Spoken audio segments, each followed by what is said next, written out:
Olá, boa noite, seja muito bem-vindo. Estamos aqui em TV, já TV de Veja.com e, enfim, chegou a sexta-feira, é véspera do fim de semana, que é véspera do início da semana, quando está marcada aí uma manifestação, mais uma daquelas que devem tomar conta aí das ruas do Brasil. E aí, a turma do Planalto tá fazendo conta, pontinha do lápis. Ai, meu Deus do céu, será que vai ter mais ou menos gente? Será que ao invés de 1 milhão de pessoas nas ruas de São Paulo, a gente vai ter 1.002.000 pessoas? Ou será que a gente vai ter aí 500.000 pessoas? Para comentar tudo isso e mais um pouco, José Roberto Guzzo, aqui entre nós. Sexta-feira é dia dele, colunista de Veja, que sempre está aqui com a gente. Guzzo, eu gosto muito quando você diz assim, 200.000, 500.000, 1 milhão, tanto faz. Claro. O fato é que tinha gente na rua contra esse estado de coisas aí da corrupção do PT e seus camaradas. É mais ou menos isso, né? Olha, eu acho que é exatamente isso, na minha opinião, né? Há um mês que se fazem essas contas aí, né? Logo no dia seguinte. Ultimamente pararam um pouco essas contas. Pelo menos publicamente, né, Guzzo? Mas elas não têm significado nenhum, porque é o seguinte, trata-se de saber, tem pouca gente ou muita gente. Isso não é nenhuma dúvida nenhuma, que tem uma manifestação imensa. Então, a contabilidade disso se transformou.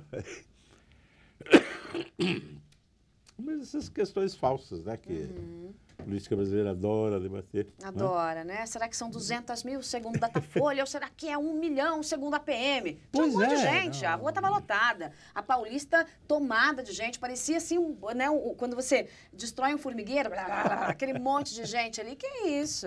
Não, claro. Agora, bom, nós estamos caminhando aí para uma outra, né? Agora, domingo, né, a gente está aí na sexta-feira, domingo, mais uma manifestação. Os organizadores acreditam que, do ponto de vista de pulverização, né, de ramificação, essa manifestação vai ser maior. Quer dizer, vai chegar a cidades em que a manifestação anterior, que depois dos panelaços, a manifestação de verdade, né, o pessoal saindo às ruas, então vai chegar num número maior de cidades do que a anterior, a do dia 15 de março chegou. E isso é uma coisa bastante lógica. Por quê? Porque do dia 15 fez esse sucesso todo, não só no Brasil, mas no mundo, ganhou a capa dos jornais, enfim, e deixou o Planalto assim, ó, tremendo de medo, um monte de reunião, ministros convocados. E agora o Palácio do Planalto está tentando agir diferente, a Dilma deu outras ordens aí, está mais bem orientada, né, Guzzo? Então... Olha, com certeza. Parece, né, Joyce, que está se chegando nessas manifestações agora do domingo, numa situação melhor do que se chegou no dia 15. Estou falando do ponto de vista da organização do governo. Não é? Houve o dia 15, aquilo foi para o governo, para o PT, para a CUT, todas MST e tudo isso, para o Lula. Né? Foi uma surpresa como eles nunca tiveram na vida. Né? Nessa maneira fechada que eles têm de pensar, eles realmente não acreditam que exista coisas fora do PT em grande número. Né? E não existe uma população além da dos militantes do PT, mas existe, não é? E grande, né, ela é Guzzo? imensa e ela foi para a rua, não é? Então, no começo, eu acho que a reação do governo foi desastrosa, né? Uma coisa... Isso não é minha opinião, a opinião de todo mundo, né? Inclusive do próprio governo. Do né? próprio governo, exatamente. Ficaram basicamente naquela coisa, não, quem tinha na rua era um bando de gente rica, era, né, tudo eleitor do Aécio e... Era oposição orquestrada, Era o povo de São oposição Paulo. orquestrada, da CIA, né? Teve É um da cara do CIA. PT, disse que era organizado pela CIA. Isso é uma coisa de uma pobreza, né, de raciocínio, é tão raso tudo, que realmente não aguentou horas esse tipo de explicação. E o governo depois teve aí uma série ainda de complicações esse último mês. É incrível, né, Jorge? Você passou só um mês, né? Que aqui está acontecendo tanta coisa que parece um ano. Bom, e confusão em confusão, e desastre em desastre, né, na média de um desastre a cada 48 horas ou a cada 24. Ou mais que um, né? Dependendo, Dependendo, tem mais que um por dia. Né? Se passou aí um período muito ruim. Né? já com as pessoas dizendo, mas quando que esse governo vai acabar, aquelas coisas, impeachment, renúncia e tal. E, sobretudo, uma clareza de que o governo não tinha entendido nada do que tinha acontecido. Até que, ultimamente, as coisas mais ou menos se deram uma primeira acomodada, né? Acho que, em primeiro lugar, o governo passou um pouco a dar os primeiros sinais, né, de que ele está funcionando como governo. Desde que a Dilma tomou posse, agora esses últimos dias, mostraram que, efetivamente, parece que tem um governo na área essencial da economia, onde o ministro Levi ele tem sido realmente uma autoridade. As pessoas sabem que podem falar com ele. Ele é um interlocutor. As pessoas ouvem, telefonam, procuram o ministro Joaquim Levy, sabendo que ele representa o Ministério da Fazenda, né? Isso já é uma coisa enorme, né? Habemos um ministro. Temos alguém. Tem alguém na tripulação, né? Se não tem piloto, pelo menos tem um copiloto, né? Pois é, o piloto sumiu, mas tem um copiloto que não é suicida, igual aquele da Lufthansa, né? Ou da outra companhia lá, que não sei o nome. Mas, enfim, ele já negociou coisas, já foi... ele não tem problemas de ir ao Congresso, de ir ao Senado, negociou. Ele está agindo. Depois, acho que o governo acertou, olha, não sei se foi por acaso, por deliberação, por sorte, o que foi. Eu acho que ele acertou muito na nomeação do Edinho Silva como ministro da Secretaria de Comunicações. Que esteve aqui numa entrevista exclusiva. Para você que não viu, veja. Vale a pena. Eu até no final da entrevista disse, enfim, o ministro da comunicação que fala. Porque exato. Eles não falam, Guzzo. Fantástico, é isso. Porque tem um das comunicações propriamente dita, que é um cara misterioso. Parece um homem clandestino, aquele de partido, sabe, da União Soviética. Só falta rosnar, né? O outro coisa. Também não aparecia. Só escrevia documento que vazava na imprensa. Então, apareceu um que esse Edinho Silva, que me pareceu uma escolha muito feliz. Também, de novo, é um sinal de que tem governo. Você fala, nossa, tem aí um cara que parece que tem autoridade naquela área dele, fala coisa com coisa. Tem um pouco de expertise na articulação política, que é o que o governo tem precisado, né? Tem precisado, claro. Você vê, né, Joyce? Ele chegou, a primeira coisa que aconteceu deu uma baixada geral naquele clima de neurastenia, né, que estava aí se multiplicando, se agravando cada vez, né? Ele deu uma desligada na chave geral, você entende? Quer dizer, turma, calma, ele falou, né? E, de fato, acalmou, né? Então, ele diz, como a gente estamos falando aí da passeata do dia 12, ele disse, eu acho que ele disse, inclusive, aqui na Veja, né? Que é um ato normal. Passeatas, manifestações são uma coisa normal. Precisamos parar com essa história de que, pelo fato de haver uma manifestação, por maior que seja, temos uma crise. Não tem crise. É assim, as pessoas têm o direito de ir para a rua, fazem bem em ir para a rua. Pronto, era só ter feito isso há um mês atrás. Qual é o problema? Ela bota aqueles dois Rottweilers lá na televisão, você entende? Sem focinheira ofendendo ainda. O público, agredindo, fazendo o contrário do que faz esse novo ministro. Calma, tranquilo.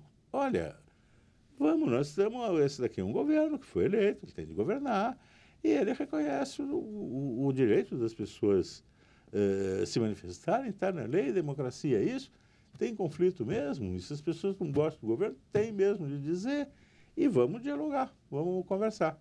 Isso é uma atitude oposta à que vinha sendo tomada até então, né?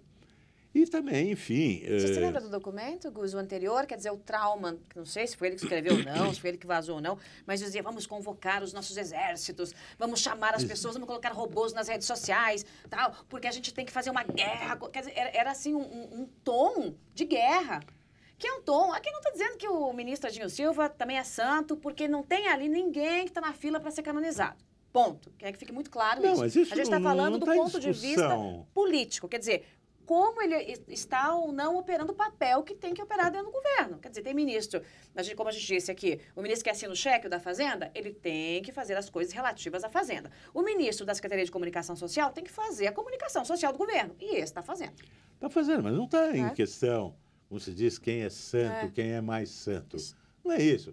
Tens um governo, e o governo tem de governar, e tem de ter pessoas capazes de fazer isso, não é? E no caso do novo ministro da Secretaria de Comunicações, ele é um cara que tem se mostrado habilitado para fazer isso. Joyce, desde a nomeação, é o seguinte, às vezes se presta pouca atenção em certas coisas, né? Que são muito importantes para se entender as questões políticas do Brasil. Edinho Silva, ele foi prefeito 2 vezes seguidas de Araraquara. Araraquara, para quem não é do estado de São Paulo, não está familiarizado, é uma cidade exemplo, símbolo do que é o estado de São Paulo, o interior próspero do estado de São Paulo. Cidade de 150 mil habitantes, com um monte de indústrias, com uma vida cultural, com uma vida de esportiva, com uma vida de tradições muito acentuada. E o mero fato do Edinho Silva ter sido prefeito de Araraquara e reeleito é um atestado de que ele é um político muito hábil. É impossível ser prefeito de Araraquara 2 vezes, ou de qualquer cidade equivalente a Araraquara, você querendo a destruição do capitalismo. É verdade. Você não pode ser o João Stedley. Não pode. Você não pode propor ou apoiar ou incentivar a invasão de terra dos outros, e não em Araraquara. Araraquara e mais 800 cidades iguais a ela. Você não pode incentivar a invasão de imóvel, né? Você não pode pregar o fim do mundo, né? E isso ali ele mostrou que ele é um político. Um prefeito lá não sobrevive, ele tem de falar com a sociedade inteira da cidade. Essas habilidades deviam estar na cara quando ele, né, assumiu. Olha, uma pessoa com essas qualificações, ele não vai fazer as enormidades que os antecessores deles fizeram, não é? E nem a dos que esses aprendizes de feiticeiro aí que a Dilma inventou para botar no seu entorno, né, vem fazendo. E também, enfim, mais uma coisa que me parece positiva, que é uma diferença em relação às primeiras manifestações, é que agora tem uma coordenação política. Dilma pôs o Michel Temer, né, nesse posto. Isso muda, ou deveria mudar muito a situação. Seria outra grande acalmada nas coisas. Tá, ela primeiro teve aquela tentativa desastrosa de Fez botar as outro... trapalhadas, né, de sempre. Exato, mas aí é o esperável. Não consegue fazer de outro jeito, não é? Quer dizer, eu estou começando a imaginar que aí é um caso mesmo perdido, quer dizer, não há como... Só acerta quando cansa de errar e não tem mais jeito, daí por daí acaso uma hora acertou. cai É o que sobrou, né? Exatamente, né? Como às vezes o absurdo tem isso. O absurdo ele não consegue se manter para sempre. Uma hora ele cai no chão e daí aparece a solução, né? Como a inflação. A inflação no Brasil, uma hora estava 80% ao mês. Pronto, daí não dá mais. Entende? Uma hora ela cai e acabou, né? Aparece a solução. O governo da Dilma é isso, né? Naquela causa, aquela baderna, da qual a gente já falou aqui, chega uma hora extrema, né? Que daí as soluções acabam aparecendo. No caso, não deu certo com a Espadilha, foi a última confusão em que... Não é nem confusão, aí é erro, né? Um absoluto descaso pela função. Quer dizer, ela não pensa no que está fazendo. Convidou o cara que é ministro dela, o cara disse que não. E agora? Ela vai ter de conviver com o sujeito que recusou um convite dela. É tudo um disparate. Mas, enfim, Isso já foi, e agora o Michel Temer já tem vem o Michel mexido Temer. ali as pedrinhas nesse jogo Não, de porque xadrez. depois dessa questão do Eliseu Padilha, poderia piorar, né? Daí ela falou assim, eu vou botar o João Stedley de coordenador. Não seria nenhuma surpresa. Não, de jeito nenhum. Né? Chamar um cara venezuelano, você entende? Parece que esse cara é bom, o cara lá do Chaves. Não, ela enfim, acabou aceitando O último que Michel. sobrou era o bom. Depois que errou tudo... Que é outro que está na cara, absolutamente na cara, que deveria ter sido chamado para essas funções há muito tempo. Ele só está lá, gente, há 4 anos e 100 dias. Exatamente. Aliás, Guzo, hoje, 100 dias de Dilma. Olha que data mais incrível esta sexta-feira. Dilma Rousseff completa os primeiros 100 dias no governo. Uau! Vamos bater uma salva de palmas? Parabéns muito bem. a Obrigada você, por né? nada, presidente. Não, Depois de uma salva 100 de palmas. dias... 100 dias merece... 100 dias merece uma comemoração. Que era o período... Parabéns, parabéns a todos os que estão no desgoverno. aí no governo. No governo. O governo que parece que tá, né, tá assim... Sabe aquele carro velho que está enguiçando, né? E, olha, que está pegando no tranco, assim, bum, bum, bum, bum. Bom exemplo, Né? né? Já, opa, ali parece que o carburador tá melhor, hein? Ali o platinado, a suspensão estava... Né? Você já estava pensando em que o motor ia travar, certo? Né? Já estava pensando em fundir o chamar motor, a lata velha, né? Chamar o ferro levar velho. para retífica, né? Como se fazia antigamente. Bom, mas então, hoje nós estávamos falando do Michel. Está aí há 4 anos e 3 meses, como você falou. Está na cara que deviam ter feito isso com ele há muito tempo, ou pelo menos agora, né? Ou pelo menos depois que o Eduardo Cunha foi eleito presidente da Câmara, e ficou claro até para uma criança de 10 anos que isso era um problema mega para o governo. Estava paradona. Navio encrenca, né? Agora, é evidente que ela tinha ao lado uma pessoa muito qualificada para isso. Olha, o Michel, de novo, cada um aí tem os seus julgamentos a respeito de todos os nossos políticos, tá? Agora, o Michel, sem dúvida, é um dos políticos brasileiros melhor preparados.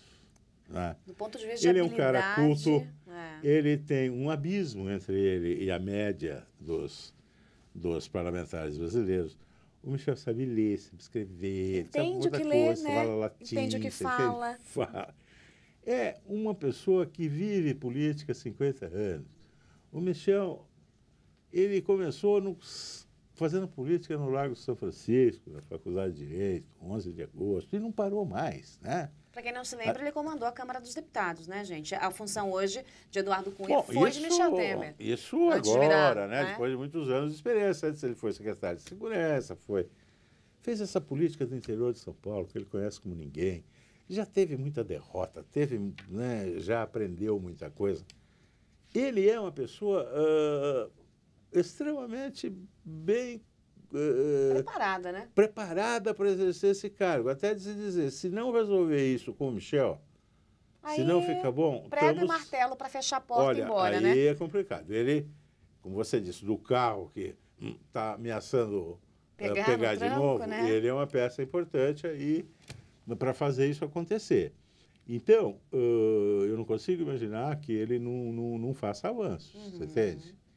O Michel é Tanto muito que fez, forte. né? Ele conseguiu engavetar 2 CPIs conseguiu, essa semana. A CPI do BNDES e a CPI dos fundos de pensão. Repito, sei, aqui a gente né? não está dizendo se é bom ou ruim, a gente está falando do ponto de vista da habilidade dele em articular politicamente.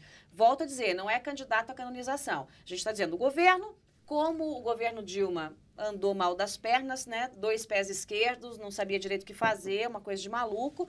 E agora a gente tem aí um time que parece que está conseguindo fazer esse governo Esse é um andar. time que, se você já vê, 3 ou 4 figuras que falam, faz sentido. De novo, né? O Joaquim Levy, o Edinho Silva, o Michel, o próprio Padilha, que não saiu, acho que vão ter de... Engolir, ele ajuda, né? O ministro de Energia, que teve aqui, né? O Eduardo Braga. O Eduardo Braga, que ele é um cara que também. Ele não é um especialista nem em energia, nem em Minas, mas ele... Tem habilidade política, né? Ele tem habilidade política, foi governador do Amazonas, fala coisa com coisa, não grita, você entende? Ele não é movimento social. Não é histérico, né? né? Não é histérico. Ele não está aí para os planos de fazer do Brasil uma nova Cuba, uma nova Venezuela, uma nova sei lá o quê. Isso é ponto para ele, né? Então, agora a questão é isso, Joyce. Então, o governo chega nessas manifestações do dia 12 mais armado do que estava no dia 15. Então, essas manifestações podem ser até maiores, mas o governo estará mais preparado para absorver o impacto, né? Ou, enfim, enquanto a questão lá da coordenação política, né? Então, o Michel Temer vai começar a trabalhar E é uma boa chance para a Dilma também extinguir essa pasta das relações institucionais. Não, pra era quê, né? excelente, né? Manda embora, Eu fecha, acho que gente. eu não sei, sobrou funcionário lá, deve ter sobrado, né? Então, aproveita Os e cargos tira. em comissão lá, os penduricalhos, Se pronto. bem que ela arruma... É do DNA do governo, não só do PT, arrumar lugar para os amigos, né? Então, é difícil. Mas, pelo menos, acaba com um ministro, né? Ficam só 38. Ficou menos. Só 38 para Pois decorar o nome. Então, como a gente está dizendo, o Temer vai começar a trabalhar, tá certo, né? E espera-se aí mais entendimento, não é? Quer dizer, claro, ele continua lá, o Eduardo Cunha, que é o presidente da Câmara e que é um homem que sabe muito bem o que está fazendo, tá? Continua o Renan Calheiros, idem, né? Essas pessoas estão fortes. Essas manifestações todas de rua dão muita força para eles. As manifestações, obviamente, não são a favor do Renan Calheiros, mas elas enfraquecem o governo, mostram que o governo está sendo enfrentado e eles, como estão enfrentando, aí eles absorvem, querendo ou não, eles ficam mais fortes por causa disso. Eles se beneficiam enormemente disso, né? O Eduardo Cunha parece escolher um momento muito adequado para começar esse processo de independência né? Do legislativo, acho que ele notou, né? A primeira coisa, acho que ele notou os 51 milhões de votos que a oposição teve, os 90 milhões que não votaram na Dilma. E ele somou 2 mais 2, 4, e falou assim, olha, eu acho que tem uma fase aqui que passou. Né? Não precisa mais ter medo do PT, eu posso tocar o meu projeto. Tá? E hábil como tem tido um sucesso atrás do outro. Tem tido um sucesso, ele efetivamente é um líder. Aí está um exemplo. Por exemplo, a liderança zero no governo, liderança 100% na Câmara. Você entende? É aí que está claro quem é líder e quem não é. Né? O Renan Calheiros, um homem que cresceu. Veja bem, Joyce, esse cara passou anos sendo o Judas de Sábado de Aleluia. Todo mundo tocava o pedrada nele, era uma Judas, geni, né? Mário Renan. Mário Judas. E 1 mês, 2 meses... Para quem não entendeu, Geni, escuta a música do Chico Buarque. Não, acho que todo mundo sabe. Não sei não, hein? Bom, a gente tem uma molecada, graças a Deus, que está chegando então aí para acompanhar a internet. Precisa explicar então o que é o... Precisa explicar o que é o Judas do Sábado de o Aleluia Judas é mais fácil, né, Gozo? Né? Tem gente que não sabe, para a molecada cara. aí, 14, 15, 16 anos, está consumindo política, querendo entender, vai atrás da música do Chico Buarque. Muito bem, Vamos ele lá. era isso aí, o Judas do Sábado de Aleluia, e está virando um estadista. Mais uns 15, 20 dias mais um mês nessa toada, ele vai virar uma figura-chave da República, um cara respeitadíssimo. O senador Renan Calheiros, que foi um homem fundamental para salvar o Brasil dos problemas que tinha tendo. Então, são ambas figuras muito fortes. O Temer vai ter... Eles não vão abrir mão das posições que eles têm. Claro. Não, até porque podem jogar muito bem juntos, né, Guzo? Quer Podem dizer, jogar o juntos, Planalto vai ficar na mão do PMDB, com o Temer, e o Congresso na mão do PMDB, com Eduardo Cunha e Renan Calheiros. Ou seja, exatamente. Quem ganhou, checkmate, PMDB. Pronto. Agora, aí isso são coisas que nós não vamos saber. O que o Renan fala com o Eduardo Cunha, o que ele fala com o Michel Temer... Que é combinadinho, né, isso internamente. Só você indo lá para ouvir. Vai ter uma coisa em público, Acho que aparecendo, não, Michel Temer pediu isso e os outros disseram aquilo. Agora, você não sabe o que está combinado, porque eles falam entre si, qual é o papel de cada um. É claro que o Michel está numa uma posição mais ou menos de contrária aos outros dois companheiros de partido Pelo dele. menos oficialmente, né? Não, veja bem, não é oficial. Não, oficialmente, na do prática, bastidor porque, bom, bastidor é realmente é o que a gente estava falando. Mas veja bem, o Eduardo Cunha é um cara de oposição, não tem a menor dúvida. Ele até está falando que é, sabe? Parece que ele não faz parte da coligação lá que está no governo. O Renan, quase isso, você entende? E o Michel, não, ele é o vice-presidente, caramba. Então, pô, o que é isso, bicho? Né? Ele, e agora, ministro da Articulação Política, que não pode ser demitido. Porque como é que se demite o vice-presidente da República? Não pode. Então, tem aí uma situação que certamente eu acho que ajuda a baixar a temperatura e ajuda o governo a ser mais governável, mas realmente é um golpe muito, muito sério no PT, né? Na influência do PT, no governo Lula, né? Para não falar da Dilma, né? Que aí você agora vai olhar, quando você quiser resolver as coisas nesse país, para Michel, para Eduardo Cunha, para o Renan Calheiros, para o Edinho Silva, para o Joaquim Levy, para esses caras que você vai olhar, não é? Nesse tempo, né, nesse aniversário de 100 dias do governo, então, né, hoje, né, nós completamos hoje 100 dias do segundo governo Dilma, a presidente, então, teria o que comemorar pelas decisões que tomou, porque já não tinha mais como errar, teve que tomar as decisões certas, porque esgotou o número de erros, na última semana. Quer dizer, nessa última semana que a coisa começou a caminhar. Parece, nessa última semana, talvez 10 dias, aí, por aí, não é? Mas como a gente falou agora há pouco, no Brasil a situação está tão agitada, né, que em um mês aconteceu tanta coisa nesse mês que deu tempo já de começar problemas, esses problemas já sumirem, aparecerem outros, e até aparecer agora um quadro mais tranquilo, tá certo, né?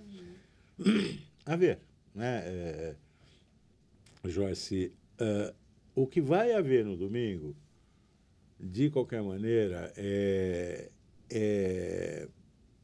tão importante quanto o que houve no dia 15. Vai deixar claro que quem tem a maioria na rua hoje não é a CUT, não é o MST, não é a UNE, não é o Lula, não é? O Lula não consegue botar essas pessoas na rua. Atenção, ele não consegue botar um décimo disso. Isso é verdade, não é que uma opinião, é um fato, não é? Eles fizeram aí essa semana de novo essas tentativas meio suicidas de ir para a rua. Foi uma coisa magra, uma coisa... Não, foi ridículo, sabe, né? Assim, porque, pele e osso, né? Quer dizer... jogando cone, pedra em polícia militar. Exatamente. Coisa... E qual é a imagem que passa para o Brasil? Mais uma vez. É sempre a mesma e repetiram de novo. É o sujeito metendo o pé no vidro do carro do outro, é o outro jogando pedra na polícia, é o cara de porrete na mão. Isso é a manifestação que o PT sabe fazer. É uma coisa dramática para o partido de como ele está descolado da realidade. Eu acho impossível um homem como o Lula, que é um cara que realmente sabe muito o que faz, é um cara que teve muito sucesso na política, como é que ele esteja perdido no meio desse caos ali em volta dele? Gente, a essa altura, o sujeito quererem invadir o Congresso, quando ele tem manifestações de sei lá quantos milhares de pessoas, mas nas quais não se quebrou um vidro, não se derrubou uma lata de lixo. É verdade. Crianças isso é a população. Participando, lindo, né? Uma coisa... Crianças, velhos, todo tipo de gente, você entende? Moço, né? Mulher, homem, né? Tá na cara, ele viu na televisão. Daí ele põe a gente dele na rua, a gente dele faz isso. O que você quer que aconteça? Fica cada vez mais claro a diferença entre uma coisa e outra. E isso vai acontecer de novo no dia 12. Entende? Essas manifestações que eles fizeram essa semana, de CUT, MST, invasor de prédio, destruidor de laboratórios, essas coisas, sindicatos de não sei o quê, isso, aquilo. O que eles fizeram com a gente essa semana já está feito. Você não pode mais desmanchar. Já está definido o que aconteceu.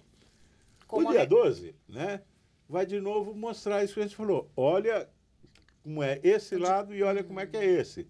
De que lado está a maioria? Pô, depois se admiram que o Congresso, os deputados se revoltem. Não. Claro, eles falam, peraí, isso daqui não se virou. revoltaram aprovando a lei, claro, justamente então... que a turma foi lá tentar invadir para impedir a votação. Então, Eduardo Cunha falou, pois então, agora que eu vou votar. E como ele vai votar a maioridade penal, e como vai votar tudo aquilo que o Congresso está querendo votar. E são 2/3 do Congresso, mais 3/4 do Congresso são assim, Joyce. Bom ou ruim, eu não sei. Mas eles são assim, na votação de ontem ficou claro. Aliás, repete aquela votação da eleição do Eduardo Cunha, dá 130, 135. É um pouco mais de 25%. Não vai passar. Você entende? Aí mesmo com Michel Temer, com o que você quiser.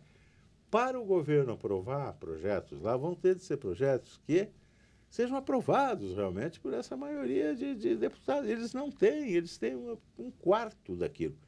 É impossível você governar, você fazer mudanças grandes no país, como eles dizem que pretendem fazer, né? Mexer em regras do jogo, censurar a imprensa, fazer todas essas coisas que eles querem. É impossível fazer isso com 1/4 do Congresso, meu Deus do céu, a menos que você dê um golpe de Estado. Aí fecha o Congresso. Então, está ficando muito claro onde que está a maioria e onde que está a minoria, né? Agora, esses 2/3 que estão lá no Congresso, que votaram a lei das terceirizações. Etc., que bem ou mal, mas de qualquer jeito era o que a CUT, o Lula, os CGT, essas coisas, não, sei lá, que todos esses organismos, o MST, eles não queriam. Mas votou. O que o MST tem a ver com terceirização mesmo? É só essa pergunta que eu faço para você. Ele vai em todas as manifestações, porque eles vão acabar com o capitalismo em 15 dias, né? Já foi, sim. Esse é o projeto. Até o primeiro desse semestre não passa. Acabou o capitalismo, né? Mas não, é uma gente que vive de receber, eles vivem às custas de fundos públicos que eles recebem. Ninguém trabalha. Isso colou, feito uma praga. O PT, o Lula e os MST e a CUT só fazem manifestação em dia de trabalho. E às 3 da tarde, né, Agosto? Cara ali que estava dando expediente. Poxa, será que eles já não aprenderam da primeira vez? Como foi muito falado isso. Nas passeatas do dia 15 de março, eu estava falando, eu trabalho, estou aqui que é domingo. Não perceberam, repetiram de novo. Então você vê as fotos, aquele homem grande, de saúde, está fazendo às 4 da tarde em Brasília, o cara de São Paulo, para. Né? Quer enganar quem? Se fosse meu pai, ia dizer, toma vergonha, rapaz. Toma vergonha nesta cara, rapaz. Aliás, ele se expõe em público, né? Quer dizer, é um pouco o cara na piscina quer fazer pipi, em vez de fazer dentro, ele sobe no trampolim, certo? Eles exibem, eles vão cada vez mais, olha, chama atenção, estou errando. Olha o que eu estou fazendo uma coisa horrível, olhem para mim. Então, volto a dizer, eu não entendo se fala de desorganização, piro do governo Dilma. Eu não entendo qual é a lógica lá aqui do Instituto Lula, aqui no nosso simpático bairro do Ipiranga. Qual é a lógica que está havendo lá. Muito bem. Gus, nosso tempo já acabou, mas para fechar, eu queria rapidamente que você me dissesse o seguinte, o que se espera, então, dessa manifestação agora de domingo? Quer dizer, uma repetição daquele movimento pacífico e bonito, democrático, que a gente viu no último dia 15. Eu acho que vai acontecer aí uma coisa que precisa se prestar atenção, mesmo que não seja badalado isso na mídia, mas não importa, porque os fatos serão os fatos, né? É preciso prestar atenção no número de cidades onde isso vai acontecer. No dia 15 se falou de 60 cidades, né? Foi a cifra mais citada. Joyce, prestar atenção para ver se não serão 500 dessa vez. Muda o tamanho da coisa, entende? Não adianta daí dizer que... Não. É o povo de São Paulo, do Sul. Não, eu não sei quantas cidades tem, mas ameaça ser mais que 60, certo, né? E, de repente, é muito, tá certo? Né? E, veja bem, numa cidade com 30 mil habitantes, uma cidade de 2 mil é a cidade inteira, tá certo? Nada vai a 2 mil, né? Uma cidade de Araraquara, que a gente mencionou agora. Se forem 8, 7 mil pessoas para a rua, 5 mil... É gente... É o seguinte, a cidade para, não se fala em outra coisa, você entende? Então, vamos ver com atenção o que vai acontecer aí nesse número de cidades. Muito bem. Quanto às grandes cidades, São Paulo e sobretudo São Paulo, né, que é o centro mais complicado disso, Belo Horizonte, Rio de Janeiro, né? Olha, eu não sou profeta, não sei o que vai acontecer, né? Imagino que vá muita gente, mas irá, com certeza, um número suficiente para a questão continuar exatamente do tamanho que ela estava um mês atrás, certo? As pessoas estão na rua mostrando que a maioria não gosta do governo, né? Que a maioria é contra, que a maioria está prestando atenção no que o governo está fazendo. E vai reforçar, Joyce, eu acho que coisas muito positivas que vieram da primeira passeada, da primeira manifestação, que a gente já teve a oportunidade de comentar aqui, que é o seguinte, ela funciona, vai ser um reforço, né? Ela vai funcionar como um reforço naquelas travas que já foram postas no governo. O governo ia fazer um monte de coisas, estava contando fazer um monte de coisas, estava sonhando fazer algumas, já estava dando algumas como certas, né? E acabou, né? Que coisas eram essas? Os planos, os projetos, aquelas coisas deles, que eles têm lá, que você... que são coisas que estão indo contra, né? A opinião majoritária, né? E que eles aí não podem mais fazer essas coisas. Eu acho que não estão podendo agora, Joyce. E eu acho que eles não vão poder fazer mais até o fim. Tomara. A gente falou aqui, né? Não pode ressuscitar a CPMF. Eu acho que não pode nem agora, no dia 13, em cima da segunda passeata, nem no ano que vem, nem no outro, nem no outro. Não pode vir a coisa de vamos estabelecer conselhos onde os órgãos de imprensa, conselhos sociais, para os quais os órgãos de imprensa têm de prestar contas. Isso não vai acontecer nem agora, nem no ano que vem. E assim, uma série de coisas. Coisas que mexam profundamente na propriedade, que mexam nos costumes. Elas não vão acontecer. Essas passeatas já conseguiram isso. Já deram e recado, o dia 12 né? reforça isso ainda mais. Muito bem. Muito bem, Babau, José Roberto Guzzo aqui entre nós toda sexta-feira. Lembre-se que domingo é dia de manifestação pacífica. Não caia em provocação. Essa é a grande chave de tudo. Obrigada, Guzzo, querido. Bom Obrigado fim de semana para você, viu? E para você também. Até a próxima. Aqui na câmera aberta, tchauzinho para você, um ótimo fim de semana. E não se esqueça, hein, por aqui não tem recesso no fim de semana, não. Domingo, dia de manifestação, estaremos aqui, a equipe de TVja, para acompanhar tudo bem de perto. E claro, a gente espera você e a sua audiência. Tchau, gente.